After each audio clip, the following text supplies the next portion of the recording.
자, 우리가 성경을 읽을 때에는 기록 시점을 아는 것이 아주 중요합니다. 여러분, 역대상의 기록 시점은 70년간의 바빌론 포로 생활을 끝내고 다시 예루살렘으로 돌아온 후의 시점입니다. 그러니까 여러분, 우리가 열왕기서가 있고 역대서가 있는데 열왕기서와 역대서의 그 시점이, 기록 시점이 다른 겁니다. 그러니까 지금 이 역대상하 이것은 바벨론 포로 생활을 마치고 돌아온 이후에 지금 기록 시점을 가지고 있습니다. 여러분, 돌아왔다 그렇게 말하지만은 실제로 70년 만에 지금 이 예루살렘으로 돌아온 이 대부분의 사람들은 사실은 바벨론에서 태어났고 예루살렘이 오히려 낯선 땅인 그런 사람들입니다. 이제 하나님께서 조상과 했던 약속대로 돌아오게 하셨으니 이제 이 돌아온 사람들이 해야 할 일은 뭡니까? 무너진 다윗 왕조, 또 크게는 무너진 하나님 나라를 다시 이렇게 세우는 일을 지금 해야 됩니다. 여러분, 무너진 나라를 다시 이렇게 세우려면 뭐가 가장 중요하겠습니까? 역사를 잘 아는 것이 중요합니다. 돌아온 이 사람들은 바벨론에서 태어났고 또 지금 70년 세월이 지나는 동안 바벨론에서 살다가 돌아왔기 때문에 사실은 자기들의 역사에 대해서 좀 바르게 배울 필요가 있는 겁니다. 더군다나 돌아온 이 유대인들은 더더욱 조상들의 역사를 더 잘 알아야 될 필요가 있습니다. 왜냐하면 이 조상들이 어떻게 해서 그 하나님의 나라가 망해서 바벨론으로 끌려갔는지 이걸 잘 알아야 여러분 다시는 그런 일을 겪지 않을 것 아닙니까? 왜 우리가 망했던가? 왜 우리가 하나님 나라라고 하면서도 그렇게 망해서 바벨론에게 져서 그렇게 포로로 끌려가는 그런 고충을 당했던가? 돌아와서 나라를 일으키는 사람들은 이걸 잘 알아야 됩니다. 그 조상들의 역사를 잘 알고 그 역사의 교훈을 잘 받고 있어야, 그래야 하나님 나라를 다시 세울 수 있지 않겠습니까? 그것을 위해 기록된 것이 바로 이 역대기입니다. 그래서 여러분, 우리가 지금 사실은 이 족보와 이름 이야기가 너무 많이 나오기 때문에 세형마다 묵상하는 것이 조금 무리가 있어서 1장부터 9장까지를 지금 지나쳐서 10장부터 지금 오늘 보게 되는데 1장부터 9장까지 보면 조상들의 방대한 이름과 족보를 기록을 하고 있습니다. 이게 뭐죠? 소위 뿌리를 가르치는 거죠. 자, 여러분 보세요. 우리가 지금 우리 집안에 내력을 잘 모르는 아이들이 있으면 그 아이들 앞에 조상들, 자, 너희 할아버지는 어떤 분이시고 너희 정조 할아버지는 어떤 분이시고 우리 집안은 어떤 뿌리고 이 가르쳐야 되지 않습니까? 그러니까 여러분, 돌아온 이 유대인들에게 역대기 1장부터 9장까지 내용을 보면 족보, 근데 족보 시작이 어디서부터 되어 있는가 하면 여러분, 역대기 1장 1절에 보면 아담부터 나와 있습니다. 아담부터 지금 오늘에 이르기까지의 쭉 역사의 족보와 이름들을 기록을 하고 있는 거죠. 우리에게는 여러분 사실은 이게 지루하고 재미없는 그런 족보의 나일이지만은 역사를 배워야 하는 이 돌아온 유대인들에게는 이 이름들이 아주 중요한 이름이고 꼭 기억해야 될 이름들이고 새겨들어야 할 족보들입니다. 왜? 이 이름과 뿌리들을 알아야 진정한 유대인이 될 수 있기 때문입니다. 자, 여러분, 족보와 역사를 아는 것이 이렇게 중요하다. 그런 점에서 오늘 우리 자손과 우리 후손들에게도 일종의 신앙의 역사 교훈이 필요하다는 생각을 하게 됩니다. 자, 여러분, 우리 집안은 어떻게 해서 예수를 믿게 됐는지, 우리 할아버지 할머니의 이름은 뭐고 어떤 직분으로 교회와 주님을 섬겼던 그런 분들인지, 그리고 그 어른들의 신앙과 삶은 어떤 것이었는지 뿐만 아니라 우리는 어떤 기도, 어떤 은혜를 입고 오늘 지금까지 살아가고 있는지, 소위 우리 집안의 역대기를 우리는 기록하고 가르칠 필요가 있습니다. 그래야 신앙이 대를 이어갈 수가 있고 여러분의 자녀들의 신앙의 정체성이 길러지지 않겠습니까?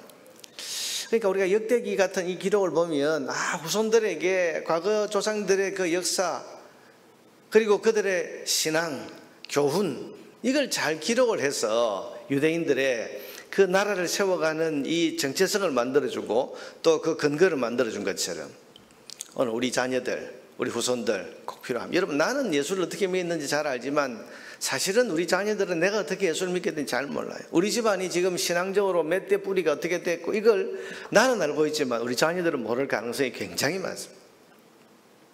그러니 여러분, 우리 집안의 우리의 신앙의 역대기를 우리는 좀 기록할 필요가 있다.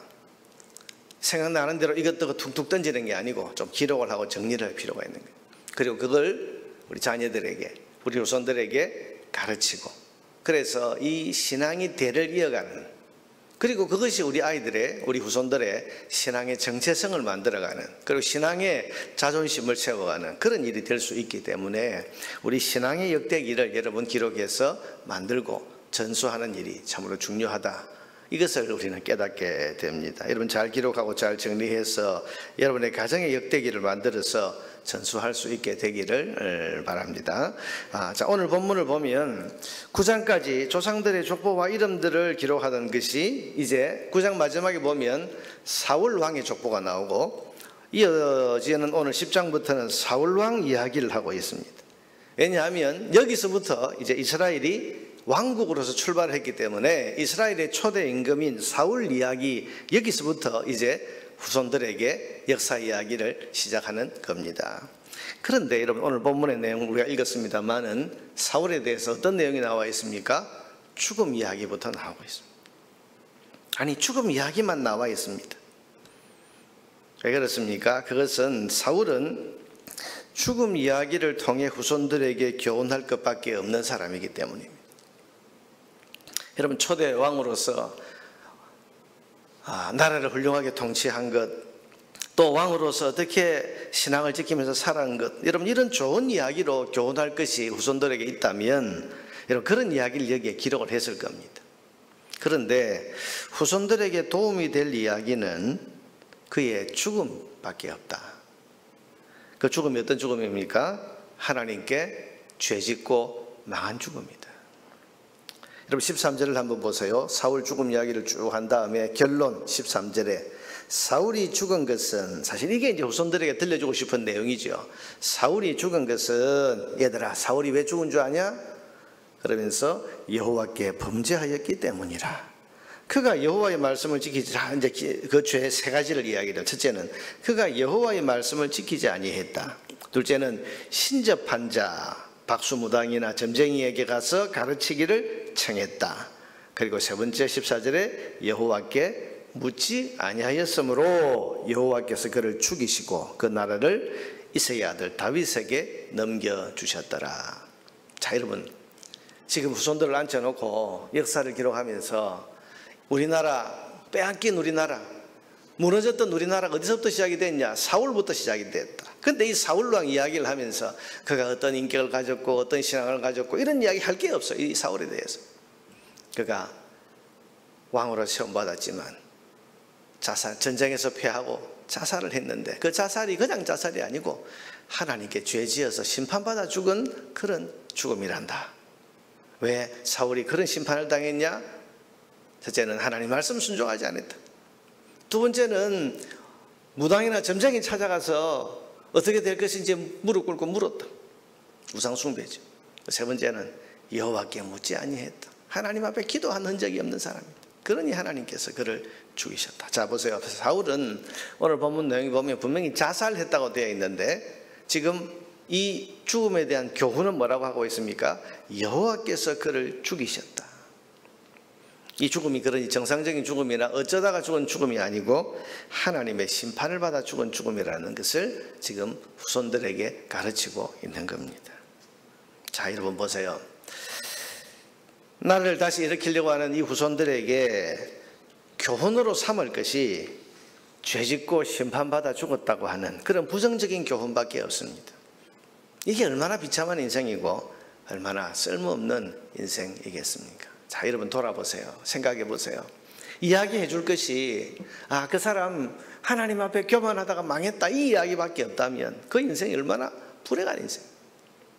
그럼 기왕 우리가 태어난 인생이라면 좋은 교훈으로, 덕스러운 교훈으로, 모범이 되는 교훈으로 이야기되는 그런 인생을 우리가 살아야 되지 않겠습니까?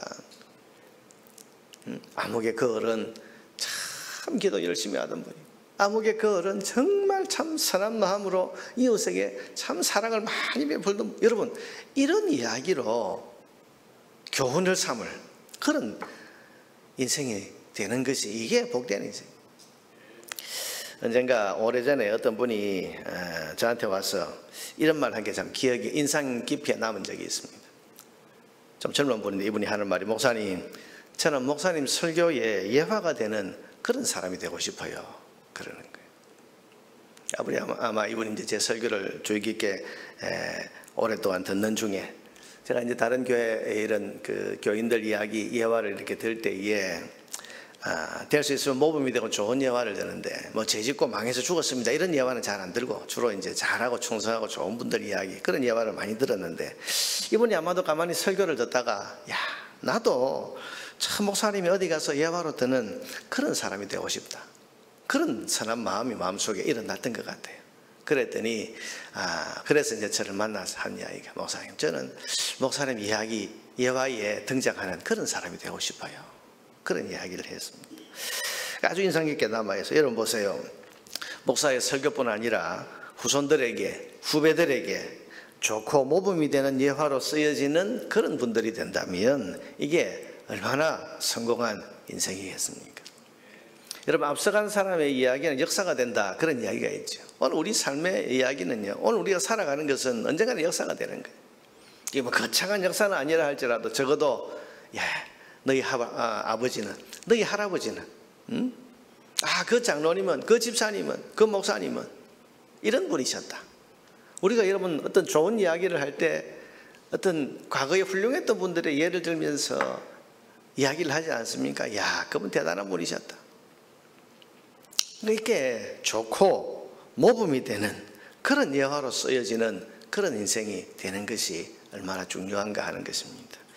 자, 여러분, 오늘 심판받아 죽은 것 외에는 후손들에게 교훈할 거리가 없어서 자살로 죽은 이 이야기만 기록으로 남아있는 이 역대기의 기록을 보면서, 자, 여러분, 그래서 사무엘서를 보면 사울에 대한 많은 이야기가 나와 있는데 그것과 지금 역대기의 기록이 지금 차이가 나는 것은 바로 그런 겁니다.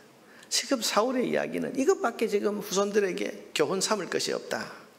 이걸 보면서 우리는 선한 이야기, 모범이 되고 후손들에게 감동을 주는 선한 이야기거리를 남기는 그런 인생이 되어야 되겠다는 그런 생각을 하게 되지 않습니까?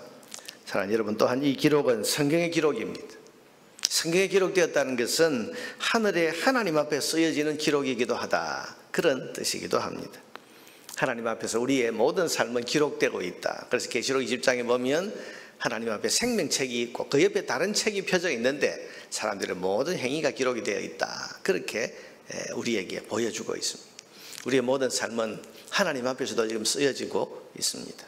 언젠가 그 기록 앞에 우리가 서서 심판을 받게 될 것인데, 그때 그 하나님 앞에서, 그 기록 앞에서 부끄럽지 않은 모습으로 서 있을 수 있어야 되지 않겠습니까? 오늘 역대기의 이 사울의 이야기, 이 이야기를 우리가 보면서 우리 마음속에 이런 교훈을 새기고 또 마음에 깊이 새겼으면 좋겠습니다. 선한 이야기, 모범이 되는 좋은 이야기로 남는 그런 인생, 하나님 앞에 좋은 기록을 기록해가는, 기록으로 새겨지는 그런 인생 되기를 우리가 소원하면서 이 아침에도 하나님 앞에서 오늘의 삶에 최선을 다할 수 있도록 은혜를 구하는 그런 기도의 시간이 되시기를 바랍니다.